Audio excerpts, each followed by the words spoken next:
Também, nesse prefácio da segunda edição, o autor afirma que ela tinha sido motivada por uma ação do governo fluminense.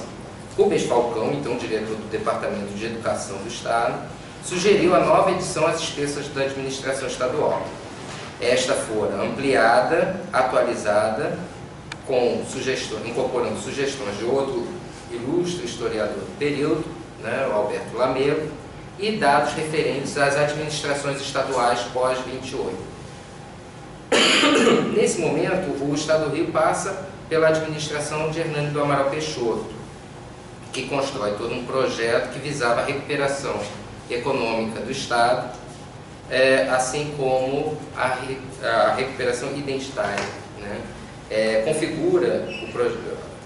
Ao configurar o projeto político para o Estado, Amaral Peixoto alicerça-o nas tradicionais atividades agropastoris fluminenses. O agro deveria ser modernizado, imprimindo-se novas técnicas produtivas, novas orientações às populações rurais. Mas o Rubens Falcão, no relatório da diretoria de instrução, diz que o homem do campo deve ficar no campo e ser modernizado no campo. As ações implementadas no campo educacional visavam uma reestruturação da rede escolar e da prática educativa para a formação de corpos e mentes nos moldes da proposta capanema. No campo cultural, a criação do Museu Antônio Parreiras e de outras associações do período colocam o Amaral Peixoto como defensor das tradições e da história local. Vamos avançar. Então, como é que essa obra, que narrativa é essa que vai conseguindo ser apropriada em momentos tão diversos?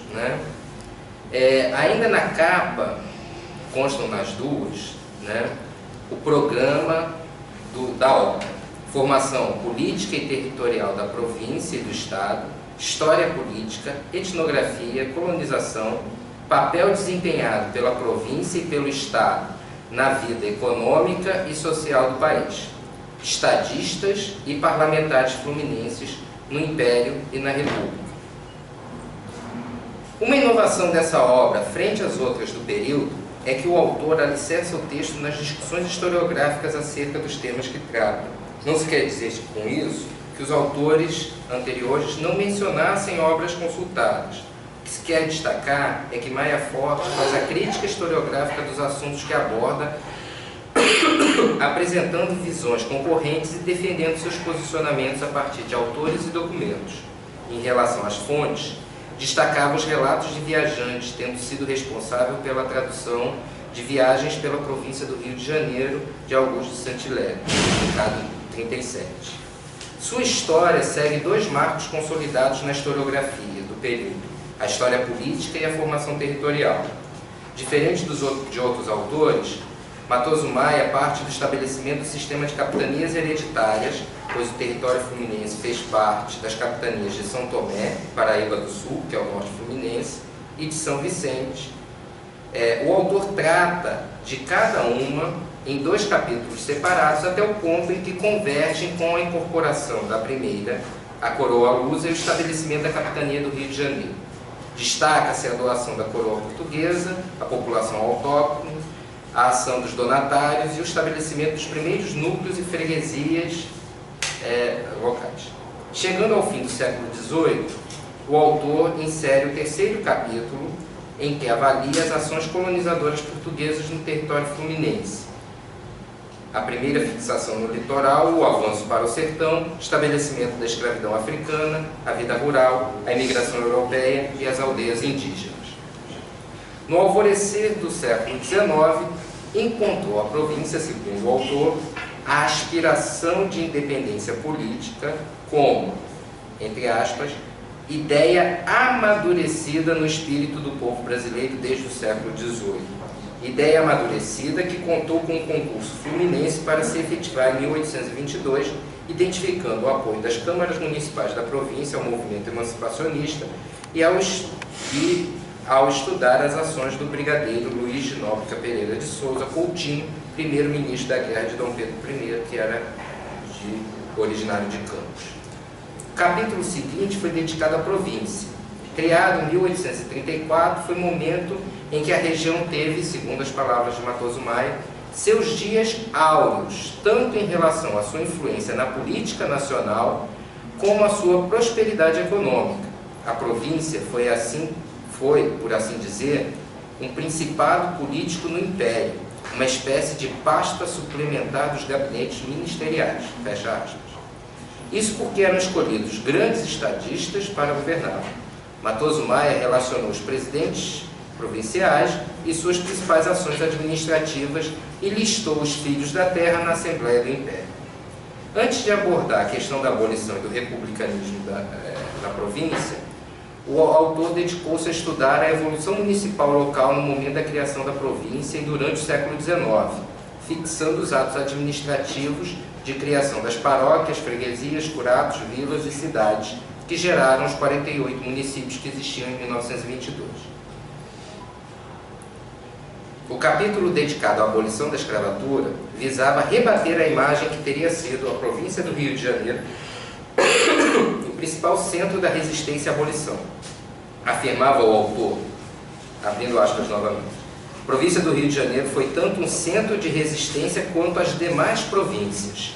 Entretanto, sua ação pela liberdade dos escravos foi uma das mais notáveis na história da evolução do abolicionismo, quer no parlamento, quer na propaganda popular. Fecha aspas. As leis que gradativamente anunciavam o fim da escravidão, de 1831, de 50, 71, 88, tiveram a colaboração de estadistas fluminenses.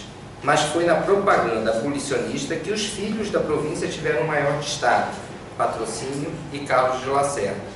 Não é o Carlos Lacerda, é o Carlos de Lacerda de Campos. O reacionarismo não se justificava tendo em vista que antes da Lei Áurea, em vários municípios registrou-se a libertação em massa, segundo Matoso Maia, ele usa o termo, libertação em massa, de escravos, citando como exemplo a cidade de Campos, que em 11 de março e 5 de abril de 88 teve 8.727 cartas de alforria contabilizadas. Isso acabou, citando novamente Matoso Maia, acelerando a iniciativa que afinal tomou a regente do Império, Dona Isabel, propondo ao parlamento, por intermédio do ministro João Alfredo, a abolição dos escravos. Quanto ao republicanismo, Matoso Maia fixa, citando Miguel de Carvalho, a data de 1876 como marco inicial no Estado, com a organização de um clube e um jornal em São Fidélis, na verdade, na província, né? Em Paraíba do Sul, respectivamente. Mas lembra que antes, em 1870, fluminenses assinaram o Manifesto Republicano. A eleição de José Tomás Porciúncula para a Assembleia Provincial foi considerada a alavanca do republicanismo na velha província. A partir daí, Matoso Maia passou a relacionar os presidentes do novo Estado e seus principais atos administrativos que conhecia muito bem, pois desde 1891 integrava a administração estadual. Por isso mesmo, buscou esclarecer que fazia um relato imparcial dos fatos. Ele vai, com a história mais recente, mais próxima, ele vai tentar mostrar um certo afastamento, né? Sobre o primeiro governo de Nilo Peçanha, por exemplo, diz: Nilo faleceu recentemente. Nilo faleceu em 1924. É cedo para que a justiça da história se pronuncie desapaixonadamente sobre sua obra de governo, combatida por uns, mas certamente louvada pelo maior número.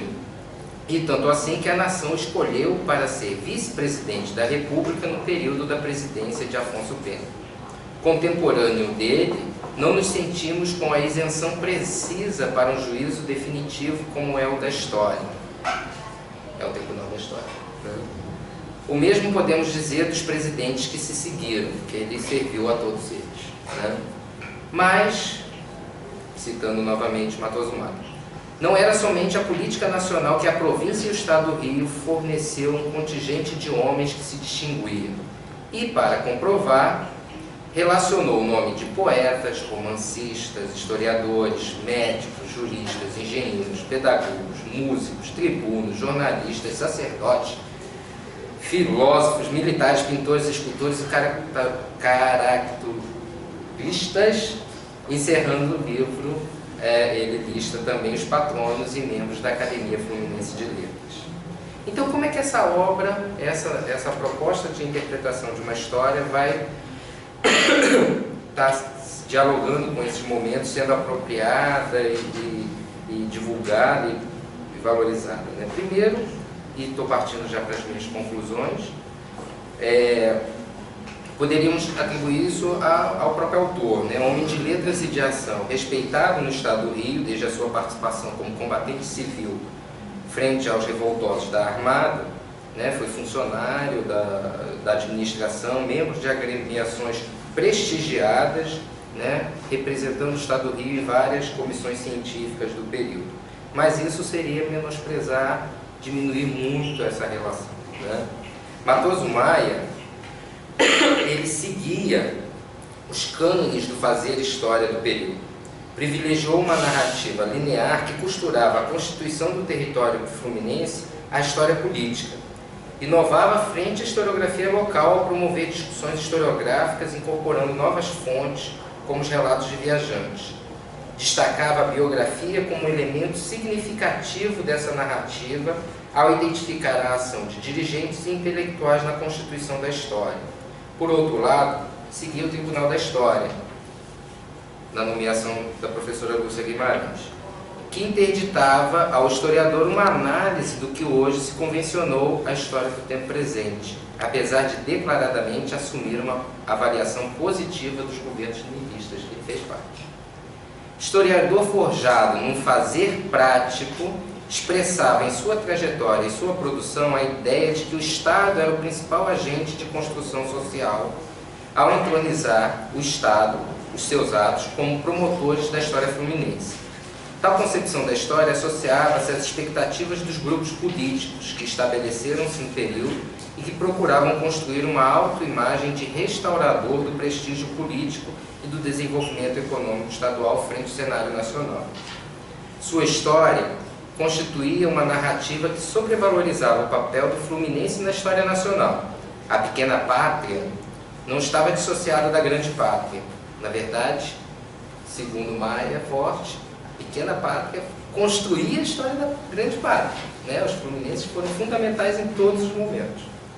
Por isso eram ressaltadas as características guerreiras, conquistadoras e agrícolas locais. O fluminense era um guerreiro que, através do labor agrícola, constituíra a riqueza do Brasil Império. Também era um homem de letras e de ação, que sempre esteve na vanguarda dos movimentos de seu tempo, fosse a independência, o abolicionismo, o republicanismo ou no período republicano. Constituía-se assim uma visão positivada da identidade local, como sendo o fluminense um dos principais agentes dos processos históricos do passado e, por isso, também do presente vivido. Esse discurso era facilmente adaptado aos movimentos de reforma educacional e projetos de formação de novos cidadãos fluminenses, definidos por projetos tão diferentes como o escolanovismo e depois, né, com seus desdobramentos também no período Vargas, né? Bom, é isso. Obrigado.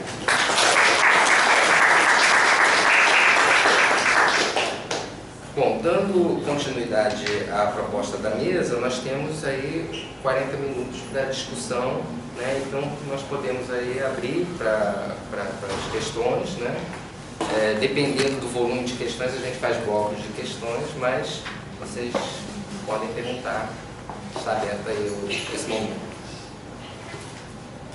Você? Bom dia.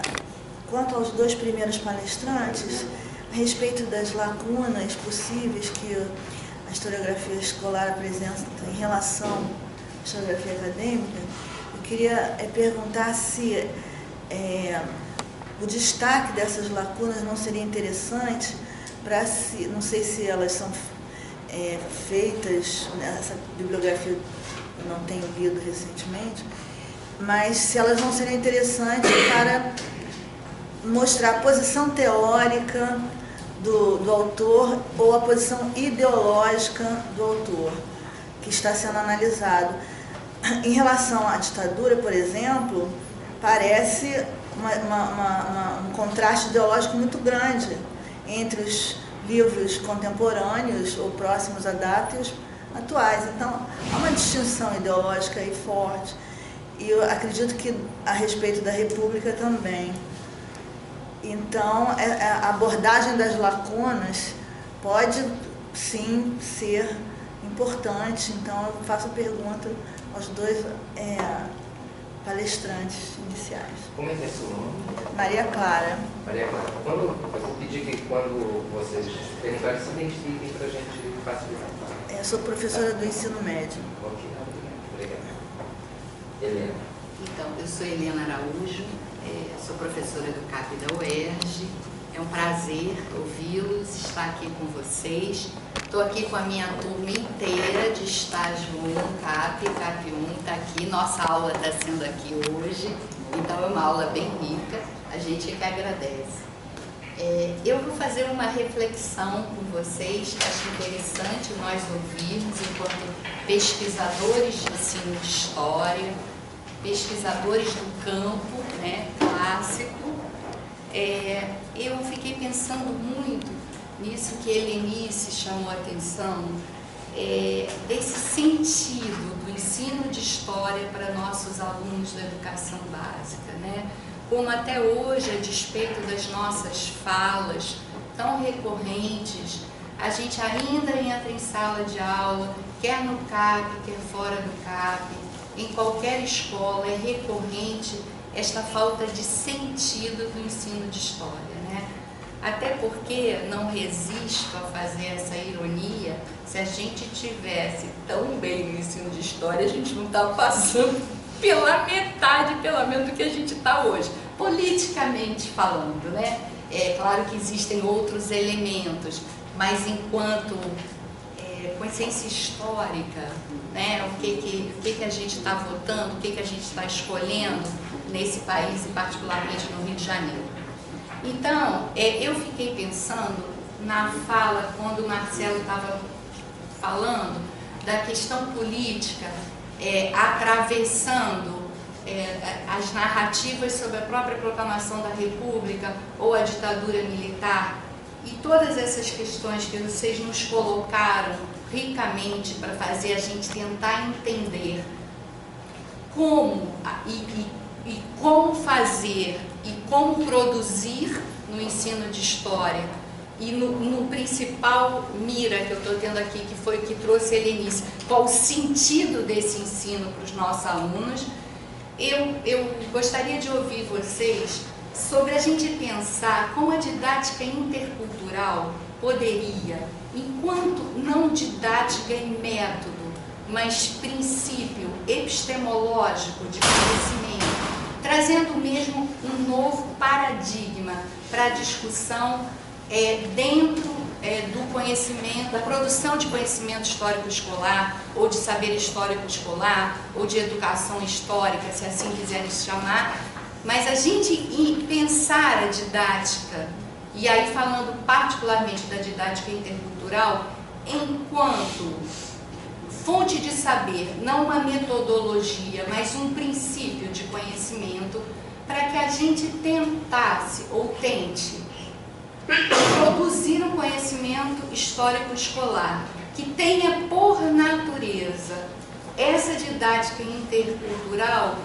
em que outras vozes de sujeitos históricos falariam nas nossas narrativas históricas, e talvez nossos alunos poderiam se identificar mais com as narrativas escolares. Não acho que isso resolve tudo, mas acho que a gente ainda faz isso pouco, no sentido de uma didática não tradicional. A gente ainda tende, de um modo geral, falando dos livros didáticos, a separar. Aí queria ouvir um pouquinho de vocês mais sobre isso, tá? Obrigada. Professora Flávia. Assim como ontem, hoje a gente está sendo provocado, instigado aí pelas falas dos colegas, e as questões, as reflexões que eu faço agora, elas estão assim marcadas também pelas mesas de ontem, pelas preocupações que nós estamos realimentando, porque são preocupações que nos acompanham aí há muito tempo no campo do ensino da história e do livro didático. Em especial, eu penso aqui possibilidades, alternativas de nós operarmos de uma forma mais efetiva com esse instrumento de política pública que é o Programa Nacional do Livro Didático. Também acho que ele não resolve tudo, mas entendo que ele tem aí algumas responsabilidades, e se não tem propriamente responsabilidades, ele tem possibilidades, né, por ser um instrumento de fato que incide diretamente, impacta sobre o mercado editorial, sobre a produção do livro nas editoras, no diálogo com os autores e com tudo mais. Então eu teria assim, várias questões, uma delas, eu fiquei pensando, a partir da fala dos colegas, nessa questão aí do que a gente poderia chamar de desatualização historiográfica, e aí seria mais simples, né? Se é uma desatualização historiográfica, então nós vamos forçar para que a atualização historiográfica venha para o livro. Agora, o que é atualização historiográfica? Porque só na conceituação de ditadura militar, civil-militar, nós já temos aí o Daniel Arão Reis dizendo que é ditadura civil-militar, e o Fico dizendo, olha, golpe civil-militar, tudo bem, agora ditadura civil-militar, não. Esse é um simples exemplo de que a historiografia, ela tem um conjunto de versões. Então, se é desatualização historiográfica, eu pergunto, a saída poderia ser usar esse instrumento que a gente tem solicitado há tempo para as editoras, eu falo editoras porque falar em autor hoje em dia está mais difícil, que é trazer o cotejo de versões historiográficas, trazer a produção do conhecimento histórico nas suas controvérsias, nas suas diferenças, nas suas diferentes visões. Ou, se não é isso, se não é desatualização historiográfica, nós estamos voltando à questão de ontem, que me parece que é o que pega mais forte, que é esta tradição que vem lá do século XIX e que ela incide sobre o conteúdo em si, a estruturação, a organização do conteúdo, e incide também sobre a narrativa. E aí, sendo tradição, é muito mais grave do que desatualização historiográfica, porque como é que nós combatemos essa tradição, como é que nós... e aí, Marcelo, uma questão que eu fiquei pensando, sabe, e que vale também para a Helenice. O texto principal, que foi o objeto da análise mais precisa do projeto da Helenice, não está trazendo nesse momento os boxes e aquelas referências que ficam ao final do livro. Agora, a minha memória me permite dizer que se tem uma autora que está presente fortemente nas referências, inclusive nos boxes do livro didático, dois autores, na verdade, estão muito presentes, que é a Emília Viotti da Costa e o José Murilo de Carvalho. Eles aparecem ali. Agora, que tipo de leitura é feito deles, aí tem que discutir isso também, né? Então, quem é que está constituindo essa tradição historiográfica e da história propriamente no livro didático, e que força falta para romper com isso? Assim, uma pergunta bem simples, bem fácil de ser respondida, né? Meia dúzia de palavras responde. E aí, Helenice, eu fiquei assim, eu concordo muito com você, assim, essa questão da narrativa, né, do presente no texto do livro didático é um problema seríssimo, grave.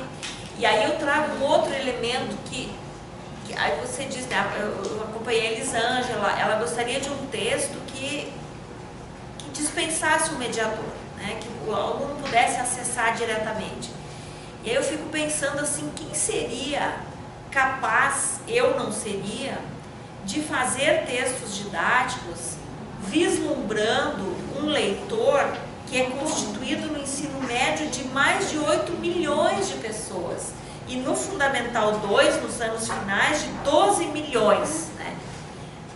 Porque aí tem toda a diversidade. Tem o aluno lá da escola particular, que são aquelas que no Enem são apontadas aí como as grandes, e tem aqueles estudantes cujos saberes prévios são bastante precarizados em relação aos demais, né?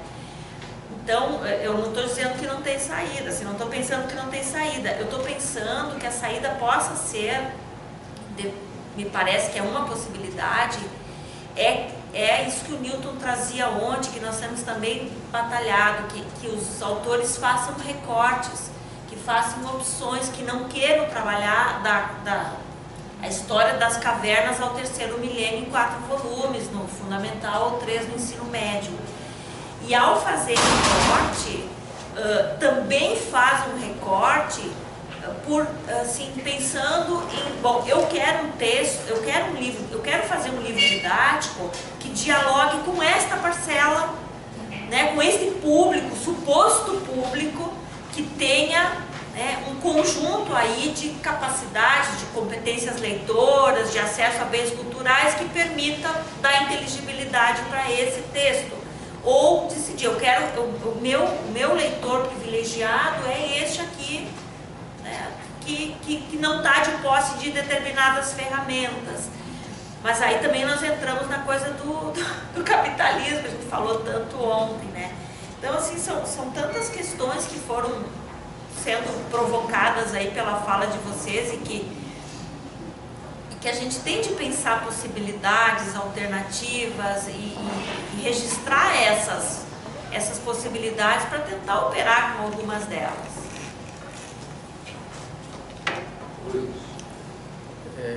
Eu sou o Luiz Resmi, sou professor da UERJ.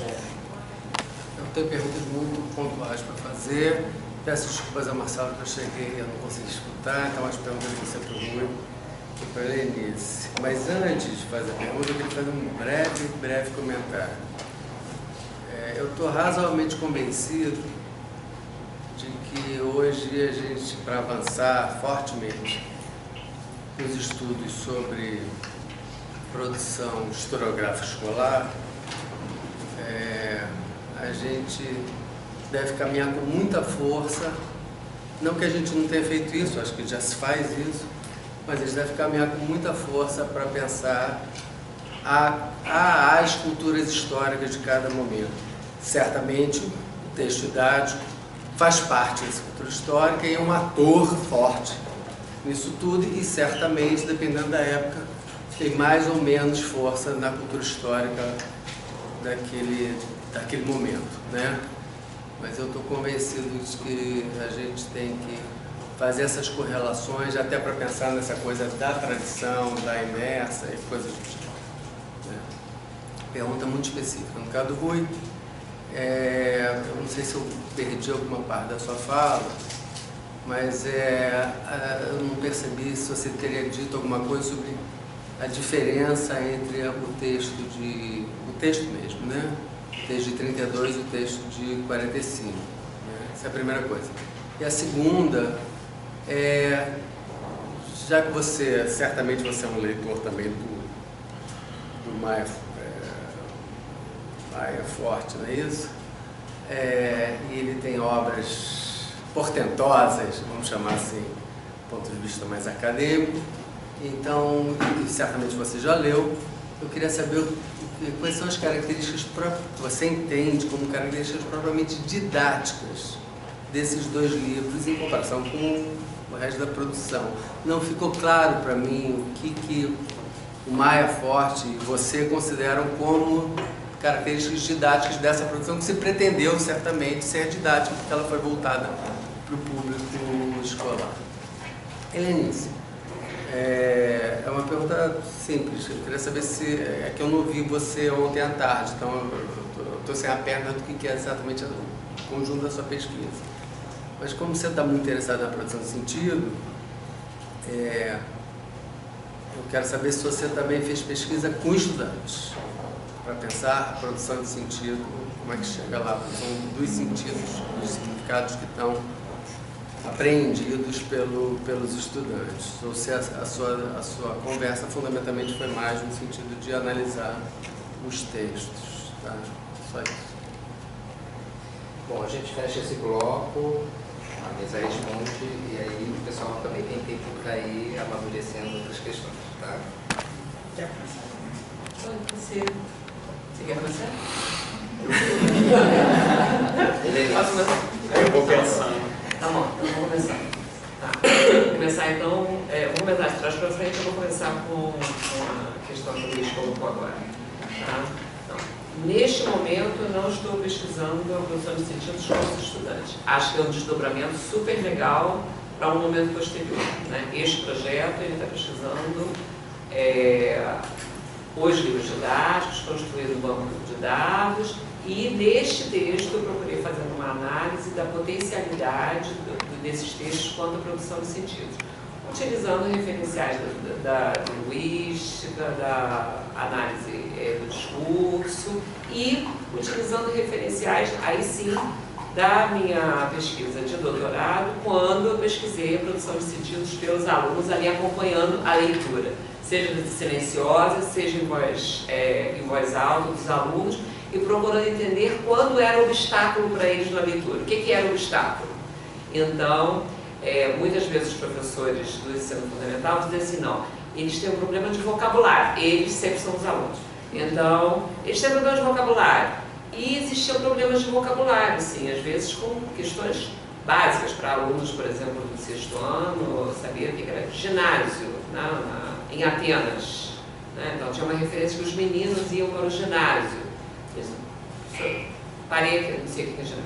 Então, tinha coisas desse tipo. Mas também, muitas vezes, existiam problemas sintáticos de construção de períodos com uma certa estruturação de subordinação, lembrando das aulas de português, né, existem os períodos simples e compostos com orações coordenadas e subordinadas.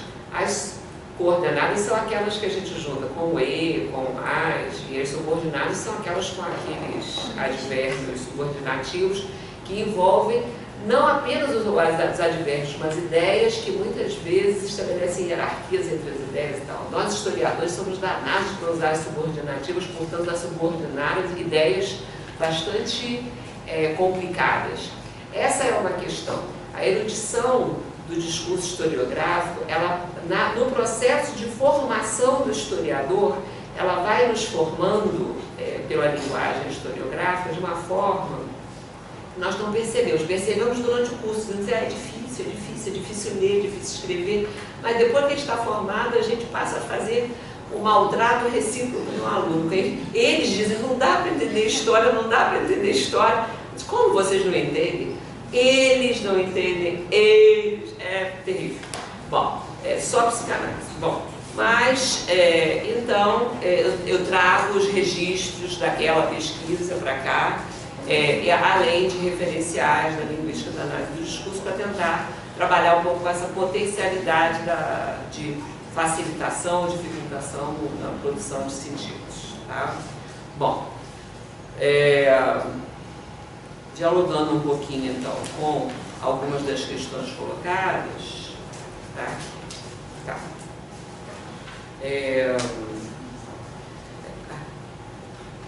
Tentando conversar um pouquinho com uma questão colocada pela Flávia, a tradição é interessante em relação aos conteúdos novos. Essa coisa assim. Em história, o que é um conteúdo novo? É o conteúdo do que foi significativo e se tornou conteúdo para o livro. Então, o impeachment da Dilma vai se tornar conteúdo dos livros de história. Então, a ditadura civil-militar se tornou conteúdo, mas os autores de livros didáticos eles são demandados a incorporar este conteúdo quando ele ainda não existe produção historiográfica sobre isso. Então, o que é possível perceber é que o conteúdo ele se torna conteúdo do livro de história antes de existir produção, numa configuração diferenciada de outras áreas de conhecimento. Acho que isso mereceria uma atenção maior nossa. E por isso, a impressão que dá é que esse conteúdo ele vai se reconfigurando ao longo do tempo. Recentemente, a Daniele, uma orientanda minha, ela produziu uma dissertação em que ela pegou 2 autores que produziram livros didáticos, um deles na década de 70, sobre a ditadura militar, e o outro na década de 80 e depois posteriormente. E ela foi tentando capturar um pouco as mudanças que as narrativas sofreram. As mudanças elas foram relativamente pequenas, porque a gente percebeu que o que marcou muito mais esses autores foi, o que sugere é que existe a constituição, aquilo que você mencionou, Flávio, existe uma constituição de uma narrativa num determinado tempo que já não foi mais aquela do calor da hora. Os do calor da hora, eles estavam silenciados pela própria ditadura. Então, eles produziram, fossem aqueles mais tendentes a um pensamento contrário ou a favor da ditadura, aqueles mais próximos do momento, eles se resolveram como puderam, não é? Já nos anos 70 e 80, já no início da abertura, eles, com as suas formações, ou seja, bem marcados pelas suas formações, eles produziram narrativas um pouco diferenciadas. Nos anos 80 se estabeleceu uma narrativa, ainda sem uma produção historiográfica muito significativa, mais das ciências sociais, da ciência política. De lá para cá, esse núcleo duro dessa narrativa, ele foi sendo trabalhado, recebendo contribuições, mas ainda não é muito expressivamente diferente, especialmente dos autores que produziram essas narrativas nos anos 80, porque eles consolidaram uma narrativa. Então, a impressão que dá é que talvez exista um fator mais de geração de formação do historiador ao produzir as suas primeiras versões dos livros, do que de uma mudança da historiografia conseguindo atuar muito significativa nesse núcleo que se estabelece e se estabiliza nessa narrativa, que talvez seja um fator explicativo para aquilo que foi produzido sobre a proclamação da República se estabilizar e ficar agora é isso que se fala sobre a proclamação da República e que vai ficando. Né?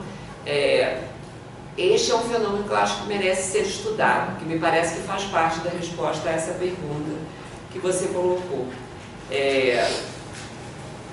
Ainda não há explicação, mas eu acho que isto merece pesquisa, por aqueles que se interessam em pesquisar. Longitudinais, né? Longitudinais.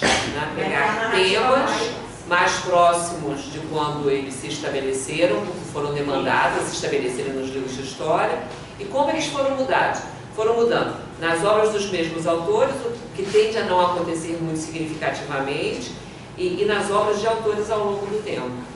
Como aquela que você fez sobre a Guerra do Paraguai. Exatamente, foi essa. Isso. Agora, por último, certamente, eu acho que nesse conjunto de 15 coleções, nenhuma delas os autores conseguirem resolver de uma forma mais razoável a produção de sentidos, a organização de sujeitos coletivos e individuais, mais concretos e mais abstratos, para tentar construir o cenário da crise, essa obra oferece uma pista. Eu vou dizer assim, entre aspas, do como fazer. Vem cá, vocês têm que falar sobre uma barafunda, sobre uma crise, sobre um momento assim de que as pessoas não se entendiam, e isto não aconteceu apenas lá, vejamos o nosso momento. Então, os livros de história têm que de vez em quando tratar destes momentos, né? Então, gente, olha, se organiza, porque senão quem tem que ler sobre esse momento não vai entender nada, porque nós que somos os viventes de um momento como o nosso, estamos vivendo também as nossas dificuldades, né? Então, se a gente quer que as novas gerações entendam, a gente tem que construir de uma forma minimamente razoável, na linguagem, este cenário para que as pessoas entendam. Não é para que as pessoas concordem conosco, é para que elas entendam. Né? Então, então, eu entendo que passa por este lugar. E aí, independe em termos do pertencimento a determinados segmentos sociais. É entender que, se pensarmos no PNLD, ele está destinado ao aluno da escola pública. Então, se a editora está concorrendo ao PNLD, ele está pensando nos alunos da escola pública. A gente sabe que há coleções que fazem edições diferenciadas. E lá na minha tese de doutorado, quando eu fiz uma incursão na escola, passei meses na escola, aí eu encontrei professores que me diziam: as editoras escrevem obras para a escola pública, mas diversos desses livros são feitos para alunos de classe média. Se eu adotar aqui, os meus alunos não vão entender nada. Então, eu acho que há que considerar isso. As editoras têm que levar em conta. Não é no sentido de fazer uma obra superficial, é de fazer um texto que, mesmo que não seja absolutamente compreensível como autonomia para o aluno, como a professora mencionou ontem, seja mais compreensível. É uma coisa que não acontece de diversos aspectos. Vou falar mais. Desculpe se eu não falei mais, mas eu fiz uma seleção. Tá? Posso então? Então, vou começar também com o Luiz. Eu acho que esse é o caminho, né? Pensar o livro, pensar o material didático, o livro didático, pensando nas culturas históricas em que eles estão inseridos, né? Apesar de eu não gostar muito desse termo, né? Assim, que cultura histórica, como é que a gente vai definir cultura histórica republicana, cultura histórica, né? Mas pensando cultura histórica, imaginando que existe uma multiplicidade de formas de apresentação de narrativas históricas concorrentes em determinada época, né? Então acho que esse é o princípio básico, né? É imaginar a produção do livro didático concorrendo, né? Mais uma dentre muitas narrativas que disputam para o bem, né? Disputam sentidos sobre história. Então, nesse sentido, o livro didático entra em pé de igualdade com outras narrativas em disputa, né? Historiografia acadêmica e assim por diante, né? Com a incorporação, pensando a incorporação no livro didático da República, lá no calor da hora, um pouquinho depois, isso fica muito evidente, né? Porque como está todo mundo discutindo a mesma coisa, não está no livro didático, está também no IHGB, está também nos livros que estão sendo produzidos com fins não didáticos, né? Não para a escola. Então isso é mais rapidamente perceptível. Então eu concordo. Eu acho que para pensar isso tem que talvez fazer uma opção radical por contextualismo, né? Assim, contextualismo das obras, né? Assim, de tentar entender o momento em que ela foi produzida e com quem ela está dialogando e, no caso das edições consecutivas, também tentar pensar nisso. Para Flávia, né? Assim, não sei, né? Assim,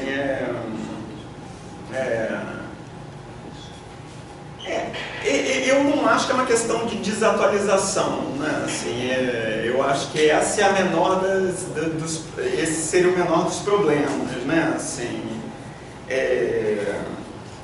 e aí eu fico na dúvida, porque tem um problema aí, né? Eu fico na dúvida se o livro didático é o lugar da presença para o aluno de múltiplas interpretações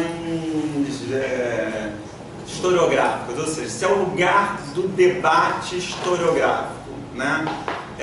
Eu acho que não, né? E aí também é contraditório, porque o PNLD ao longo do tempo veio trazendo para a análise dos livros didáticos o entendimento de que o livro didático deve ser o lugar aonde se deixe claro que ali tem o conhecimento histórico, né? Como se constrói o conhecimento histórico. Então ali vai ter fonte, ali vai ter box, ali vai ter historiografia. Mas eu acho que há limites eu vou chamar assim, de polifonia historiográfica dentro do livro didático, vou chamar assim, né?